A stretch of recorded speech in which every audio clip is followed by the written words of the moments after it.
Hi guys, welcome back to our channel coding చామ్ సాయి. ఈ వీడియోలో మనం AP ECET counselling complete process గురించి అయితే ఎక్స్ప్లెయిన్ చేస్తా.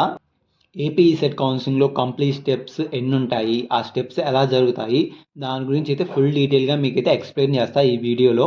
ఏపీ ఈసెట్ కౌన్సిలింగ్ డౌట్స్ కోసం అండ్ అలాగే కౌన్సిలింగ్ అప్డేట్స్ కోసం ఒక వాట్సాప్ గ్రూప్ అయితే క్రియేట్ చేశాము. ఆ గ్రూప్ లింక్ వచ్చేసి ఈ వీడియో డిస్క్రిప్షన్లో పెడతాము, వెళ్ళైతే జాయిన్ అయిపోండి. గ్రూప్ వచ్చేసి మీకు చాలా యూస్ఫుల్ అవుతుంది.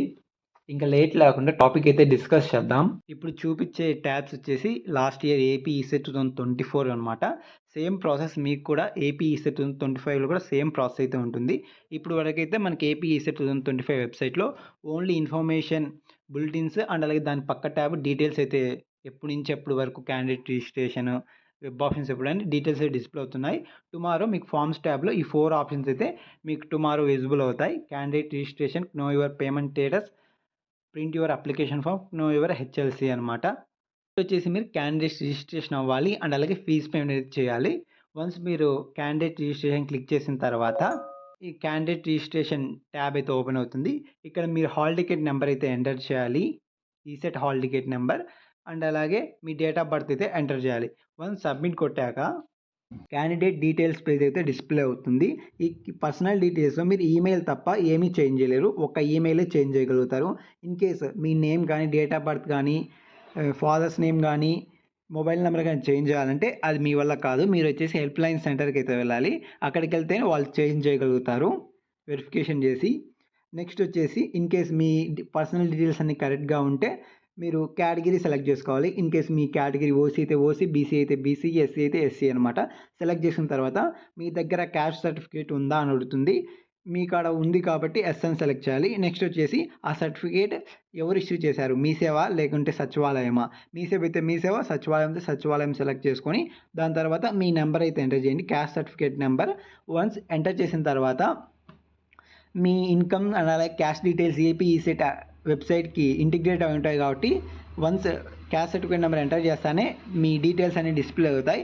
ఇన్ కేస్ డిస్ప్లే కాలేదు, నాట్ వ్యాలిడ్ అని పాపప్ వస్తే మీరైతే అప్పుడు సర్టిఫికేట్ అప్లోడ్ చేయాల్సి వస్తుంది స్కాన్ చేసి. ఇంకా క్యాష్ సర్టిఫికేట్ డీటెయిల్స్ అయిపోయిన తర్వాత నెక్స్ట్ వచ్చేసి మీరు మైనారిటీనా నాన్ మైనారిటీనా అడుగుతుంది, మైనారిటీ స్టేటస్.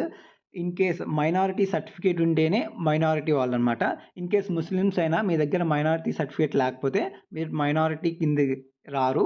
మీకు మైనారిటీ సర్టిఫికేట్ ఉంటేనే మైనారిటీ కిందకి వస్తారు. ఓకేనా. నెక్స్ట్ ఫీజు రింబర్స్మెంట్ అనమాట. మీకు ఫీజు రింబర్స్మెంట్ కావాలంటే ఎస్ అయితే సెలెక్ట్ చేసుకోవాలి. ఇన్ కేస్ ఎవరికి ఉండదంటే fee reimbursement central government jobs ఉన్న వాళ్ళకి అండ్ అలాగే మీ ఫ్యామిలీలో సెంట్రల్ గవర్నమెంట్ జాబ్స్ కానీ, స్టేట్ గవర్నమెంట్ జాబ్స్ కానీ, లేకుంటే గవర్నమెంట్ జాబ్స్ ఉన్న వాళ్ళకి ఫీజు రింబర్స్మెంట్ అయితే రాదు. ఇన్ కేస్ మీకు ఫీజు రింబర్స్మెంట్ ఎలిజిబుల్ అయితే ఎస్ క్లిక్ చేసి మీ దగ్గర సచివాలయంలో కానీ మీ సేవ ఇష్యూ చేసిన ఇన్కమ్ సర్టిఫికేట్ ఉందా అని అడుగుతుంది. మీరు ఎస్ సెలెక్ట్ చేసుకొని దాని తర్వాత ఏది ఇష్యూ చేసింది, మీ సేవనా లేకుంటే సచివాలయమా, ఏదో ఒకటి మీకు ఏది ఇష్యూ చేసింటే అది సెలెక్ట్ చేసుకోండి. దాని తర్వాత మీ ఇన్కమ్ సర్టిఫికేట్ నెంబర్ అయితే ఎంటర్ చేయండి. వన్స్ ఎంటర్ చేసిన తర్వాత మీ డీటెయిల్స్ అయితే డిస్ప్లే అవుతాయి. ఇన్ కేస్ డిస్ప్లే కాకుంటే సేమ్ యాజ్ క్యాష్ సర్టిఫికేట్ చేసే విధంగా చేయాలి, డాక్యుమెంట్ అయితే అప్లోడ్ చేయాలి. నెక్స్ట్ వచ్చేసి స్పెషల్ కేటగిరీస్ అనమాట. ఇది డిఫాల్ట్గా అందరికీ నో అయితే ఉంటుంది. ఇన్ కేస్ మీ దగ్గర మీకు సర్టిఫికేట్స్ ఉన్నాయి, పీడబ్ల్యూడి, ఎన్సీసీ స్పోర్ట్స్ కోటా అవన్నీ మీకు ఉన్నాయి అంటే మీరైతే ఎస్ అని క్లిక్ చేసుకోవచ్చు. ఈ స్పెషల్ కేటగిరీ వాళ్ళు మీరైతే గవర్నమెంట్ పాలిటెక్నిక్ విజయవాడ దగ్గరికి వెళ్ళి మీ సర్టిఫికేట్ వెరిఫికేషన్ అయితే చేయాలి. ఆన్లైన్లో ఇది ఫిల్ చేసిన తర్వాత క్యాండిడేట్ రిజిస్ట్రేషన్, ఫీజ్ పేమెంట్ అయిపోయిన తర్వాత మీరు అన్ని original documents into 2 set xerox తీసుకొని గవర్నమెంట్ పాలిటెక్నిక్ విజయవాడకి వెళ్ళి మీ సర్టిఫికేట్ వెరిఫికేషన్ అయితే చేయించుకోవాలి స్పెషల్ కేటగిరీ వాళ్ళు. నెక్స్ట్ వచ్చేసి మీ డిప్లొమా హాల్ టికెట్ నెంబర్ అలాగే మార్క్స్ పర్సంటేజ్ అయితే డిస్ప్లే అవుతుంది. In case me hall ticket number కానీ మార్క్స్ ఏమైనా తప్పు ఉంటే ఇక్కడ చెక్ బాక్స్ ఉంది కదా, do you want to edit enter అని, అక్కడ క్లిక్ చేసిన తర్వాత ఇలాగైతే డిస్ప్లే అవుతుంది. ఇక్కడ మీరు చూసుకోవచ్చు మీ హాల్ టికెట్ నెంబర్ చేంజ్ చేసి మీ పర్సంటేజ్ చేంజ్ చేసుకొని ఇక్కడ మీరైతే ప్రూఫ్ కింద మీ first year to 6th sem marks మేము వస్తే అప్లోడ్ చేయాలి.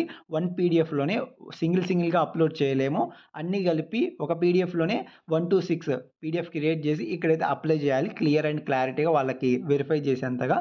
ఓకేనా. ఇంకా మీరు అది చేసిన తర్వాత ఇన్ కేస్ మీ ఏమన్నా తప్పు ఉంటే తప్పు చేసుకొని ఎడిట్ చేసుకొని మీ ఫస్ట్ ఇయర్ నుంచి 6th సెమ్ వరకు మార్క్స్ మెమోస్ అప్లోడ్ చేయాలి ఒకే పీడిఎఫ్లో. ఇన్ కేస్ మా తప్పులు లేవు అంటే అవే కరెక్ట్ అంటే నెక్స్ట్ మీరు ఎడ్యుకేషన్ డీటెయిల్స్ అయితే చెక్ చేసుకోండి. ఇక్కడ మీరు క్లాస్ 7th నుంచి డిప్లొమా థర్డ్ ఇయర్ వరకు మీ ఎడ్యుకేషన్ డీటెయిల్స్ అయితే డిస్‌ప్లే అవుతాయి. ఇన్ కేస్ ఆల్మోస్ట్ అందరికి కరెక్ట్‌గానే ఉంటాయి. ఎవరికీ ఏమి తప్పు ఉండవు. ఎడ్యుకేషన్ డీటెయిల్స్ అయిపోయిన తర్వాత మీ ఏపీ ఈసెట్ 2024 అని ఉంది ఇక్కడ. మీరు ఏపీ ఈసెట్ 2025 రాశారు కాబట్టి ఏపీ ఈసెట్ 2025 అని మీకైతే డిస్‌ప్లే అవుతుంది ఈ ఇయర్ వాళ్ళకి. మీ హాల్ టికెట్ నెంబర్ అండ్ అలాగే మీ మార్క్స్, మీ బ్రాంచ్ ర్యాంకు, ఇంటిగ్రేటెడ్ ర్యాంకు, మీ క్వాలిఫైడ్ ఎగ్జాము, మీరు క్వాలిఫైడ్ బ్రాంచ్ అండ్ అలాగే ఎంట్రన్స్ ఎగ్జామ్ ఏది రాశారో అని డీటెయిల్స్ అయితే ప్రొవైడ్ చేశారు. ఆల్మోస్ట్ ఎవరికీ తప్పు ఉండవు. ఓకేనా? ఇక్కడ మీకు చూసుకోవచ్చు కింద do you want to make any changes in above information provided. ఇక్కడ నేను ఇందాక స్లైడ్స్ అని చూపించా కదా, అక్కడ ఏమైనా మీ ఇన్ఫర్మేషన్ తప్పు ఉండి మీరు చేంజ్ చేసుకోవాలంటే ఇక్కడ ఎస్ అయితే సెలెక్ట్ చేసుకొని మీరైతే ఎడిట్ చేసుకోవచ్చు. ఎడిట్ చేసినప్పుడు మీరైతే దానికి ప్రూఫ్‌గా మీ డాక్యుమెంట్ అయితే అప్లోడ్ చేయాల్సి ఉంటుంది. ఇన్ కేస్ మా ఏం తప్పులు లేవు అన్నీ కరెక్టే అంటే నో క్లిక్ చేసి ఇక్కడ డిస్క్రిమినర్ ఉంది కదా, అక్కడ చెక్ బాక్స్ క్లిక్ చేసి వెరిఫై అండ్ సబ్మిట్ కొడితే మీరు ఫైనల్‌గా పేమెంట్ గేట్‌వేకి పోతారనమాట. చెప్పా కదా, పేమెంట్ అయితే కట్టాలి. ఓసీ వాళ్ళకి, బీసీ వాళ్ళకి 1200, ఎస్సీ, ఎస్టీ వాళ్ళకి 600 అని ఆ పేమెంట్ గేట్‌వేకి అయితే వెళ్ళిపోతుంది. అక్కడ మీరు పేమెంట్ చేసిన తర్వాత మీకైతే ఒక రిసిప్ట్ వస్తుంది. అది ప్రింట్ అయితే తీసుకోండి. వన్స్ మీరు క్యాండిడేట్ రిజిస్ట్రేషన్ అయిపోయిన తర్వాత మీ సర్టిఫికేట్ వెరిఫికేషన్ అయితే స్టార్ట్ అవుతుంది. ఇన్ కేస్ మీ సర్టిఫికేట్స్ ఏమన్నా వెరిఫై కాకుంటే మళ్ళీ అప్లోడ్ అయితే చేయాలి. ఇన్ కేస్ వెరిఫై అయితే మీకనేది వెరిఫై అయిపోయింది. మీరు వెబ్ ఆప్షన్స్ పెట్టుకుండే ఆప్షన్ ఎనేబుల్ చేశారని మెసేజ్ గానీ, లేకుంటే మీరు ఒకసారి మీ సర్టిఫికేట్స్ వెరిఫై అయ్యాయా లేదా అనేది సైట్‌లో చెక్ చేసుకోవాలి. చెక్ చేసుకున్న తర్వాత మీరైతే వెబ్ ఆప్షన్స్‌కి ఎలిజిబుల్. మీరు అప్పుడు వెబ్ ఆప్షన్స్ అయితే పెట్టుకోవచ్చు. ఇంతే అనమాట. AP ECET counselling step by step process డీటెయిల్‌గా ఎక్స్‌ప్లెయిన్ చేశాను. ఐ హోప్ మీకు అర్థమైంది అనుకుంటున్నాను. మీరే ఈజీగా చేసుకోవచ్చు. మీ దగ్గర ల్యాప్‌టాప్ గానీ, ఇన్ కేస్ టాబ్లెట్ ఉంటే.